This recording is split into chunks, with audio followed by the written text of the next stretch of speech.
A couple of videos ago, we talked about a scene in the Matrix script that was changed, one that contained a tragic backstory. Before Neo meets the Oracle, he had a revealing conversation with Morpheus, a conversation about the leader's previous failures. But this scene was the result of the influence of another scene that was also changed in the final film, a scene that could change our perspective of one of the villains in the Matrix.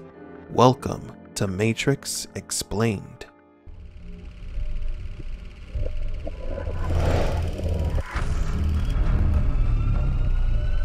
Welcome to the desert of the real. We would like to announce our new giveaway. Many of you really wanted a copy of the Matrix Comics 20th Anniversary Collection, so we will be once again giving away a free copy of this graphic novel with a poster of the original 1999 Matrix film. For your chance to win, subscribe to this channel, leave a like on this video, and leave in the comment section below which character would you like to see return in Matrix 4 and why. The winner will be announced on October 10th. The removed scene that we've already discussed reveals that Morpheus has failed 5 times to find the One, and that those previous ones have all died because of him. Neo is the 6th person that Morpheus believes to be the One. Neo throws this painful truth in Morpheus's face just before meeting the Oracle. Although this revelation was mind-blowing, it also fills us with doubts. How did Neo know about Morpheus's failed pickings? Looking closely at the Matrix script, we found another rewritten scene that answers that question of how Neo learned about the 5. This scene actually reveals more than we expected about another character. This is the original one-to-one scene between Cypher and Neo.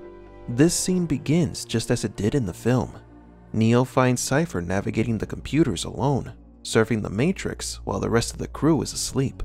I'm gonna let you in on a little secret here. Now don't tell him I told you this, but this ain't the first time Morpheus thought he found the One. Really, you bet your ass. It keeps him going. Maybe it keeps all of us going. How many were there? 5, since I've been here. What happened to them? Dead. All dead. How? Honestly, Morpheus. He got them all amped up believing in bullshit. I watched each one of them take on an agent, and I watched each one of them die. Little piece of advice? You see an agent, you do what we do. Run. Run your ass off. Look, I'm not trying to spook you. I just want to help, and I'm not going to bullshit you. See, this is the real world, and the real world ain't about heroes and miracles. This world's about one thing: survival. That's all there is. This small piece of dialogue changes a major plot point completely: Cypher's motivations. It does also change part of the story, but Cypher's betrayal in the script wasn't fueled by greed alone. Cypher was mad at Morpheus, not only because of his persuasiveness that tricked him into taking the red pill, but because his mistakes cost the lives of 5 innocent people. Morpheus was turned into a radical of the Oracle. He blindly believed in her so much that he led red pills to their deaths, sacrificed because of Morpheus's beliefs. Cypher's hatred is understandable, empathetic even. He witnessed how Morpheus awakens a person who he found interesting and convinces that person of being the One, just to have them killed, and then moves on to the next. A cycle of death that has repeated 5 times already. This is why Morpheus warns Neo in the training simulation that every person who has faced an agent has died. Every single man or woman who has stood their ground, everyone who has fought an agent has died. But where they have failed, you will succeed. He is referring to Neo's predecessors, the ones that Morpheus led to their deaths. But there is something that is bugging us. In the other deleted scene, Morpheus mentions that he had lost hope in finding the One. He was doubting himself and the prophecy, but after seeing Neo, he knew that he was the One. Morpheus had an epiphany that convinced him that Neo was the One in the prophecy. But why? What's so special about Neo from the other potentials? Neo spends his nights on the net looking for stories about the Matrix, hacking, and breaking multiple cyber laws. During the day, he is Thomas Anderson, a programmer for one of the biggest software companies in the world, Metacortex. Neo is no different from any other red pill. He designs programs and sells them illegally. But Trinity was much more skilled than Neo when it came to computers. She's the infamous computer whiz who hacked into the IRS database. Also, The Oracle's home is full of young potentials with reality-bending abilities, like the Spoon Boy.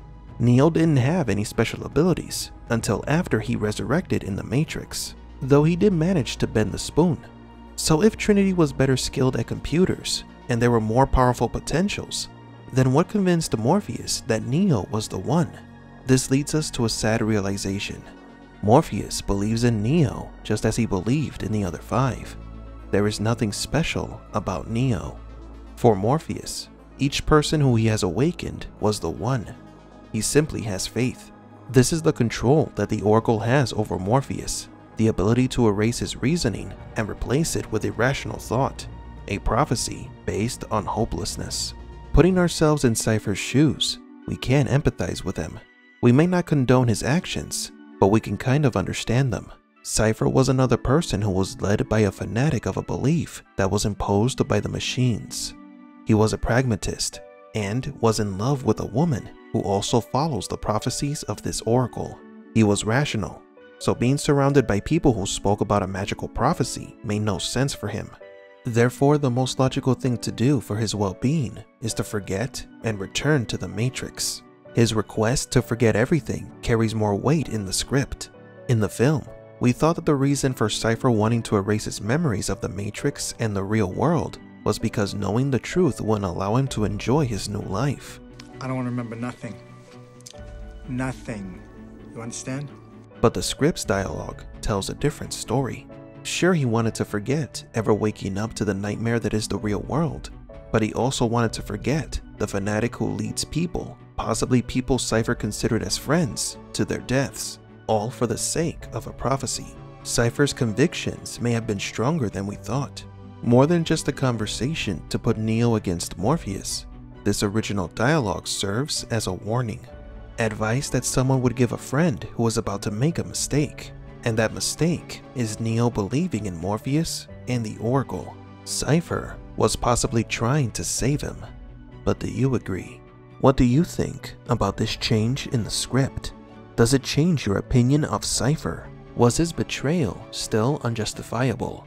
If you enjoy our content and are a fan of The Mandalorian and Star Wars, please subscribe to our other channel, Mandalorian Universe. There you will find daily news and theory videos about the hit show and of the Star Wars universe. For Matrix Explained, please leave a like and subscribe. And thank you for visiting the Desert of the Real.